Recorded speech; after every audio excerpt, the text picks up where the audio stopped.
कितनी शर्म की बात है भारत के लिए कि दुबई एयर शो में डेमोन्स्ट्रेशन फ्लाइट थी और भारत कोलैप्स कर गया। ये एक कोई मामूली सी बात नहीं है, ये एक एविएशन के लिए, उनकी इंडस्ट्री के लिए और उनकी एयरफोर्स के लिए एक बहुत बड़ा डिज़ास्टर है। और ये क्यों वाक़या पेश आया या किस तरह हुआ, तो ये इसकी तो जब कोई फ़ज़ाई हादसा होता है तो उसकी दो वजूहत होती हैं। एक या तो पायलट की गलती होगी या कोई टेक्निकली प्रॉब्लम होगा। तो अगर आप इसको टेक्निकली देखें तो इसके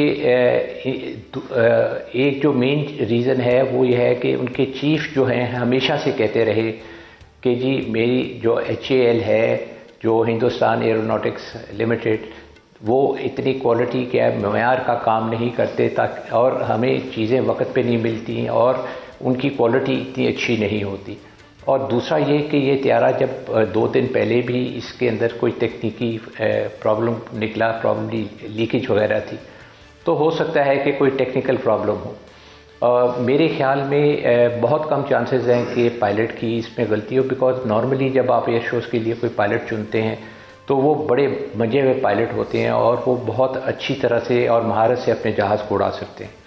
अब मसला ये है कि जी इसके अंदर बेसिकली जो मेन चीज़ होगी वो टेक्निकल प्रॉब्लम होगा, और अगर पायलट का गलती है तो वो तो इंक्वायरी से ही पता चलेगी। लेकिन एक जो इम्पोर्टेंट चीज़ है वो ये है कि हमें इस वक्त ये नहीं डिटर्मिन करना चाहिए कि वो पायलट की गलती थी या टेक्निकल प्रॉब्लम था। प्रॉब्लम ये है कि ये बेसिकली एक ऐसी प्रोडक्ट है जिसके ऊपर इंडियन एयरफोर्स पहले से ही नाखुश है, और चूंकि ये ऐसी प्रोडक्ट है जिसके ऊपर वो नाखुश हैं, तो उसके अंदर आप क्या परफॉर्मेंस एक्सपेक्ट करेंगे। ठीक है आसिम सलमान साहब, भारत क्या सोचता है क्या नहीं सोचता, we are least concerned about that. वो खुश है, वो नहीं है, वो जश्न मना रहा है, वो अफसोस मना रहा है, हमें इसकी कोई परवाह नहीं है। लेकिन आपने पूरी दुनिया की बेहतरीन, अगर पाक फजाइया की मैं बात करूं, आपने उस पर अपनी खिदमत सरंजाम दी हैं। और जब आप ये वीडियो देखते हैं कि जिसके अंदर तेजा नोज डाइव करते हुए, क्रैश करते हुए देखा जा रहा है, तो बात तो ये सच साबित होती है, अनिल चौहान जो कि इंडिया के CDS हैं, कि हमारे यहाँ रेड टेपिज्म ज्यादा कसूरवार है। यहाँ पर टेक्निकल इशू ज्यादा दिखाई देता है, बजाय इसके कि हम अपनी जान छुड़ाने के लिए या भारत अपने आप को क्लीन चिट देने के लिए कहे कि ये हमारे पायलट की गलती थी। आप क्या कहते हैं? जी पहले तो जी मैं ये क्लैरिफाई कर दूं कि हर क्रैश जिसके अंदर पायलट मर जाता है, फिर पीछे जो स्टोरी बनाने वाले जो हैं वो सारे उसको मैनिपुलेट करते हैं और अपने हिसाब से स्टोरी को सीधा करते हैं। और इसके अंदर जो है बेचारा पायलट जो है वो जान से भी जाता है और उसकी जो है साख्त को भी नुकसान पहुंचाते हैं लोग। तो being a pilot I have sympathy and life has been lost. और हमारी कोई उनके साथ, इंडिया के साथ कोई जंग नहीं हो रही थी, वो वहाँ पे एयर शो में परफॉर्म कर रहे थे, तो उनकी जान का नुकसान हुआ और हमें अफसोस करना चाहिए कि एक जानी नुकसान हुआ है। जानना चाहता हूं कि मोदी पाक भारत जंग के बाद से अब तक मैं देख रहा हूं दबाव का शिकार थे और हैं। क्या आपको लगता है ये सियासी दबाव के बायस ये जो तेजस तैयारे को शो पीस के तौर पर यहां खड़ा किया गया और खामियां छुपाई गई, नतीजा तबाही की सूरत में सामने आया? असल वजह बता दें। और जो JF थंडर तैयारे हमारे वहां पर करतब दिखाते रहे, उड़ते रहे, अब तो लोग उनको बाय करेंगे, इसको कौन करेगा? दो बातें हैं, काइंडली एयर मार्शल साहब। जी पहले तो मैं आपका जवाब दूंगा जी JF-17 के हवाले से। JF-17 एक जो है ना वो प्राइड ऑफ पाकिस्तान है, number 1। Number 2 war proven machine है। और फिर मेन चीज़ ये है कि जो अभी मई की जंग हुई उसमें उसने बड़ा कारनामा दिखाया और उन्होंने S-400 उनके जो थे रेडार सिस्टम और मिसाइल सिस्टम जो थे, एयर डिफेंस सिस्टम जो था उनका, उसको नाकारा बना दिया। अब आप देखें कि ये एक चैम्पियन जहाज़ है जिसने परफॉर्म किया है। तेजास ने कोई परफॉर्म नहीं किया। तेजा तो अभी स्टिल अपनी इन्फेंसी की स्टेज में है और अभी वो उस लेवल पे ही नहीं आया कि वो JF-17 का मुकाबला कर सके। और फिर दूसरी बात यह है कि JF-17 के प्रेशर में आके मेरे ख्याल में अगर उनके जहाज़ में कोई थोड़ी बहुत टेक्निकल प्रॉब्लम थी भी तो उन्होंने उड़ा दिया कि जी ये ना हो कि लोग बोलें कि जी JF-17 उड़ गया, JF-17 ने अच्छे करतब कर दिए और तीजाज रह गया।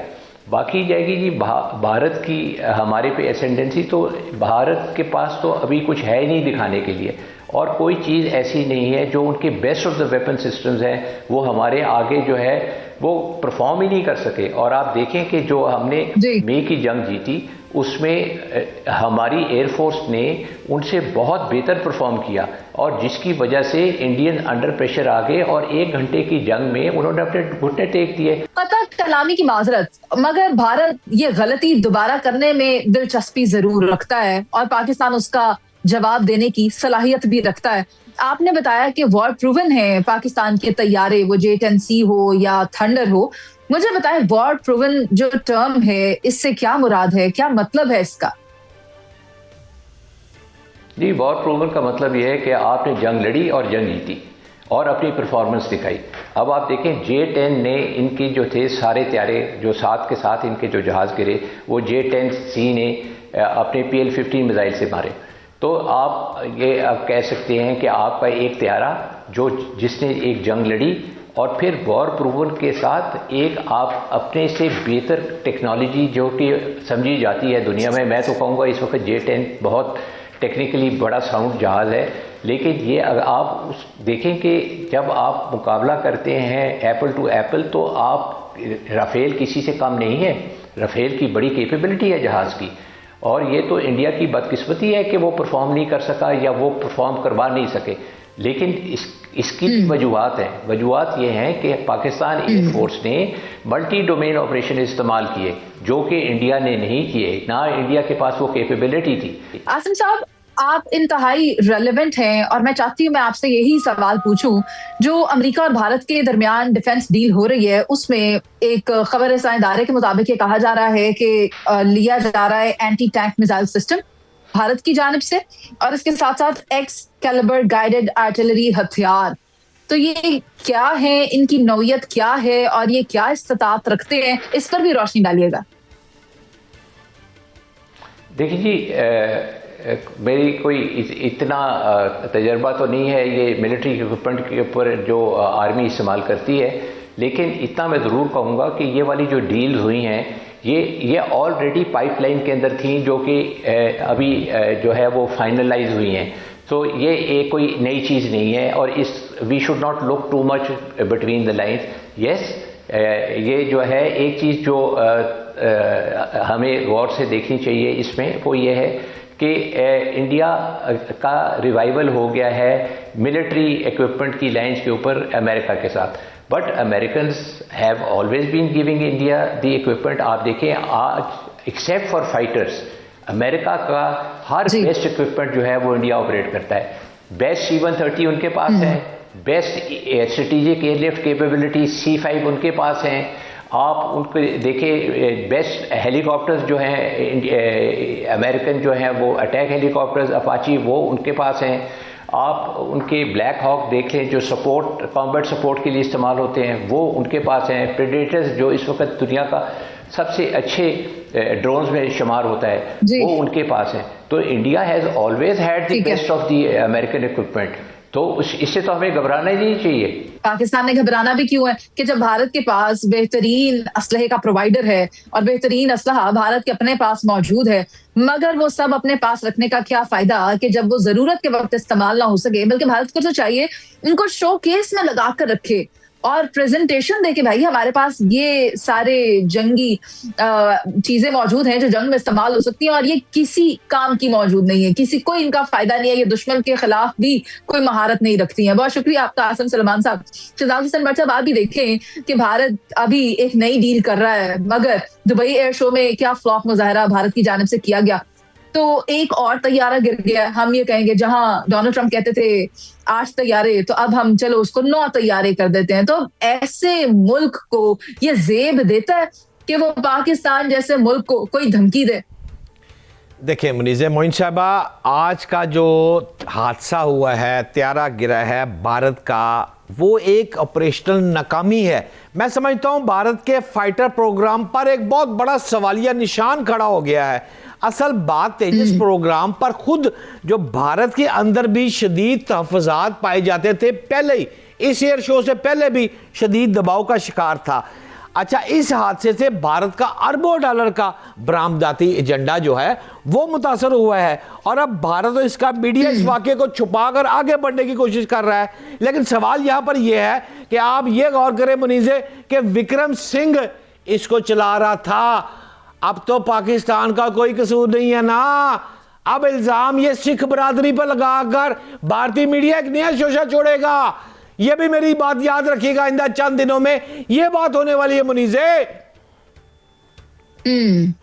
शहजाद हुसैन भट्ट साहब, आपने देखा कि भारत ने अपना बेहतरीन INS विक्रांत भी बहीरा अरब में रख दिया था कि चलो पाकिस्तान को थोड़ा टफ टाइम दें, और ये भी उन्हें नहीं पता था कि पाकिस्तान की बहरिया मुकम्मल तौर पर तैयार है। जब उन्हें इस बात की खबर हुई तो उन्होंने अपना INS विक्रांत भी वापस मोड़ लिया। तो दूसरी जानिब आप देखें कि ये डील्स करते हुए दिखाई दे रहे हैं, और अभी आपने भी कहा ये सिख कम्युनिटी को भी तंग करेंगे इस हवाले से। तो ये सारा रवैया, ये जंगी रवैया बनाकर नरेंद्र मोदी क्या अचीव करना चाहते हैं? ओ भाईजान, आपकी पूरी दुनिया के जो है लोग वो इस एयर शो में जिस तरह आपका JF-17 थंडर तैयार है ने जो परफॉर्मेंस दी है, बहुत सारी चीज़ों पर MOU साइन हो गए हैं, लेकिन गवर्नमेंट अभी तक छुपा रही है क्योंकि उसका एक प्रोसीजर है। जब तक बाज़ाब्ता अनाउंसमेंट नहीं करते तब तक मेरे पास इस वक्त ज़ाती इंफॉर्मेशन है 3 ममालिक ऐसे हैं जिन्होंने आपके तैयारी में खरीदने में दिलचस्पी जाहिर कर दी है और इब्तदाई तौर पर सिग्नेचर भी हो गए हैं। मुनीज़े मोइन शाबा, शहजाद हुसैन भट्ट साहब, जरा वो वाले मंजर को भी थोड़ा सा एलैबोरेट कर दें जहां पाकिस्तान के जो तैयारे हैं उनको देखते हुए इंडियन फोर्सेस के जवान हमें काफी मुस्कुराते हुए दिखाई दिए, और जैसे कि भारत बहुत ही परेशान, बहुत ही शर्मिंदा अब दिखाई देगा, क्योंकि वो जो इंडियन पायलट्स हैं वो जो पाकिस्तानी पायलट्स के साथ गुफ्तगू कर रहे हैं, उनके चेहरों पर जो मुस्कुराहट आ रही है, अब तो वो भी बेमौत ही मारे जाएंगे, उनके लोग उन्हें जीने नहीं देंगे। देखिए मुनीज़े, एक बड़े टॉप स्टार के साथ, एक बड़े जेट फाइटर पायलट के साथ जिस तरह खड़े होकर एक छोटे से बोनो को तस्वीरें तुरवानी चाहिए थी, उनको वैसे ही तुरवानी चाहिए। जब लेडी डियाना पाकिस्तान आई थी तो बहुत से अफराद ने भाग भाग के उसके साथ तस्वीरें उतारी थी कि चार्ल्स की बीवी आ गई है, चार्ल्स की बीवी आ गई है, लेडी डियाना आ गई है।